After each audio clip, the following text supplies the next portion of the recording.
Bonjour l'ami musicien, bonjour à tout le monde, bonjour à ma communauté, j'espère que vous allez bien. C'est le langage du musicien. Nous sommes aujourd'hui là pour un nouveau cours, des notes cachées et le chromatisme. La note qu'il y a entre le Do et le Ré. Comment est-ce que ça s'appelle? Entre Do et Ré, comment est-ce que ça s'appelle cette note qu'il y a au milieu? Comment est-ce que ça s'appelle? Alors, je vais vous le dire. Je vais vous dire comment ça s'appelle, cette note que nous avons entre le Do et le Ré. Le Do et le Ré. D'accord? Cette note-ci s'appelle un Do dièse si on veut l'appeler avec la note de Do, ou un Ré bémol si on veut l'appeler avec la note de Ré. Un Do dièse si on veut l'appeler avec la note de Do, et un Ré bémol si on veut l'appeler avec la note de Ré. D'accord? Donc, comme le schéma que je donne souvent à mes élèves, si vous voulez appeler cette note, mais que vous êtes en train de monter, prenez l'exemple comme si vous êtes en train de monter une pente, ou que vous êtes en train de progresser sur une ligne, que vous êtes en train de monter une pente, ou que vous êtes en train de progresser sur une ligne, d'accord? Donc, de la position A, si vous êtes en train de progresser sur une ligne, de la position A à la position B, ou bien de la position A en bas, si vous êtes en train de monter à la position B en montant, sachez que il y a quelque chose au milieu. Il y a quelque chose au milieu. Et ce qu'il y a au milieu, c'est cette touche noire-ci. D'accord? Et ce qu'il y a au milieu là, si vous voulez l'appeler, vous pouvez prendre le A pour l'appeler, le A du départ, ou le B de la fin pour pouvoir appeler cette note-là.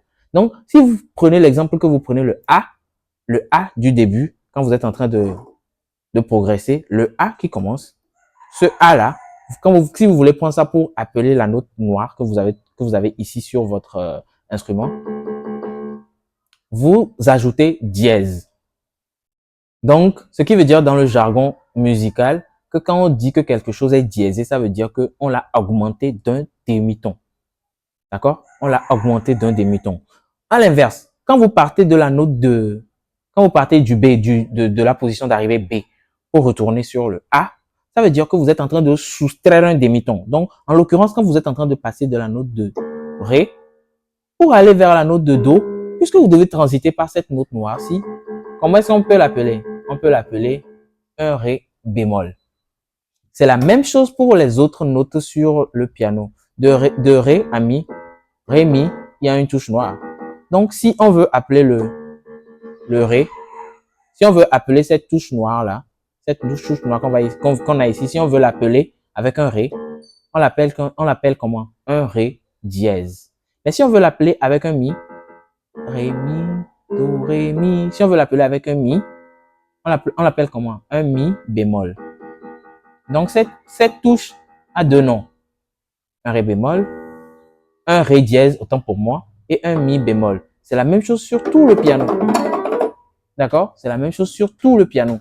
Pour toutes les touches noires que vous allez trouver jusqu'à la fin du piano. D'accord? Donc, voilà. Je crois qu'on a compris ce principe-là. C'est de ce principe-là que découle le chromatisme. C'est quoi le chromatisme? C'est beaucoup plus visible, en fait.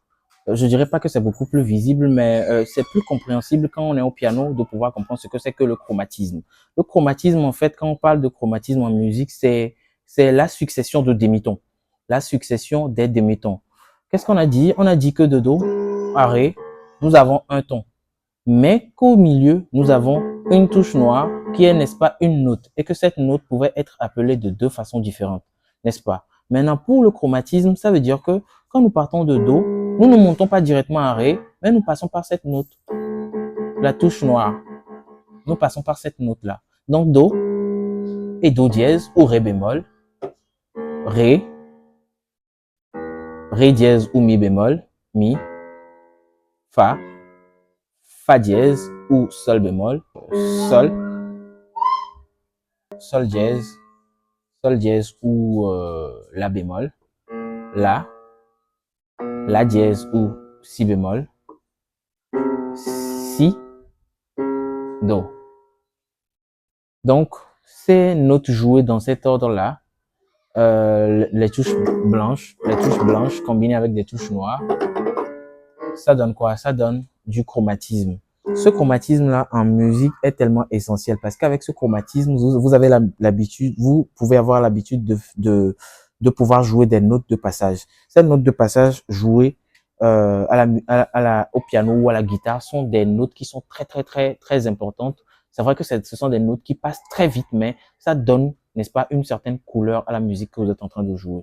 Donc, je vous conseillerais de vivement appliquer ce chromatisme-là, de les mettre dans tout ce que vous faites et voilà, de les maîtriser surtout parce que voilà, si vous voulez parler de chromatisme et tout avec vos amis, il est important, n'est-ce pas, de pouvoir savoir comment pouvoir leur expliquer cela, comment pouvoir leur exprimer cela, et surtout si vous jouez des accords de passage qui ont des liens avec ce genre de notes-là, de notes de passage des fois, et voilà.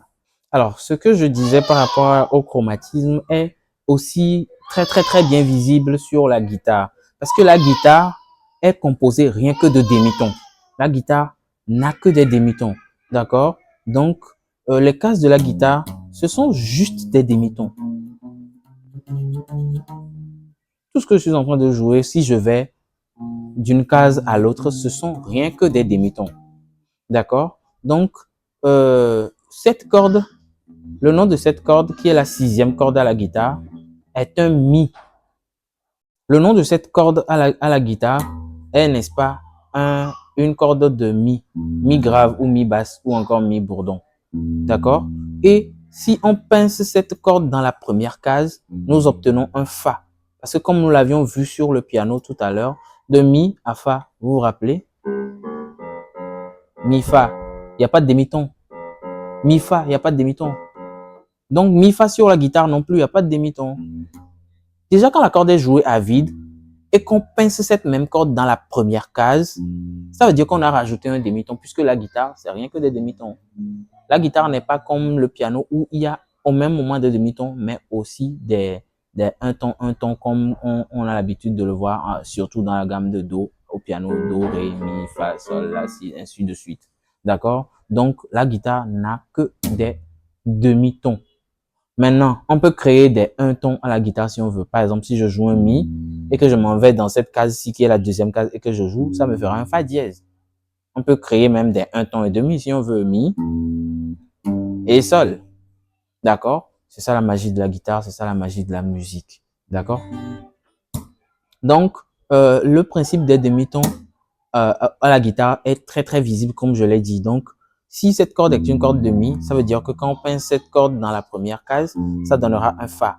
Quand on va à la case suivante, ça donnera un Fa dièse. Quand on va à la case suivante, ça donnera un Sol dièse, un La dièse, un Si et un Do.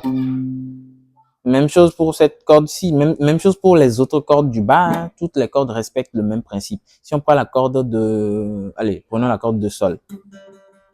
La corde de Sol, jouée à vide, est une note de Sol. D'accord? Mais pincée dans la première case, ça devient quoi? Une note de Sol dièse. Donc Sol, Sol dièse, La.